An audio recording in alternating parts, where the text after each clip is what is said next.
சென்னை தலைமை செயலகத்தில் முதலமைச்சர் ஸ்டாலின் இன்று 4 துறை அமைச்சர்கள் மற்றும் அதிகாரிகளுடன் ஆய்வு மேற்கொண்டார். முதலமைச்சர் ஸ்டாலின் கடந்த சில நாட்களாக துறை வாரியாக ஆய்வுக் கூட்டம் நடத்தி வருகிறார்.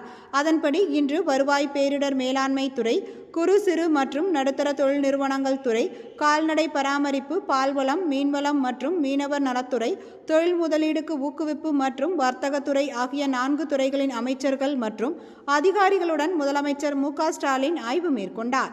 அப்பொழுது சட்டசபையில் அறிவிக்கப்பட்ட திட்டங்களின் செயல்பாடு எந்த அளவுக்கு உள்ளது, முடிவுற்ற பயணிகள் எத்தனை, அரசாணை பெறப்பட்டவை எத்தனை, செயல்பாட்டில் உள்ள திட்டங்கள் எவ்வளவு என்பது போன்ற விவரங்களை ஆய்வு செய்தார். இத்துடன் பரந்தூர் விமான நிலையத்தின் வருங்கால செயல்பாடுகள் எவ்வாறு அமைய வேண்டும் என்பது குறித்தும் விரிவாக ஆய்வுகள் நடத்தினார். இந்த ஆய்வுக் கூட்டத்தில் துணை முதலமைச்சர் உதயநிதி ஸ்டாலின், அமைச்சர்கள் தாமு அன்பரசன், கே.எஸ்.எஸ்.ஆர். ராமச்சந்திரன், அனிதா ராமகிருஷ்ணன், டி.ஆர்.பி. ராஜா மற்றும் துறை வாரியான அதிகாரிகள் பங்கேற்றனர்.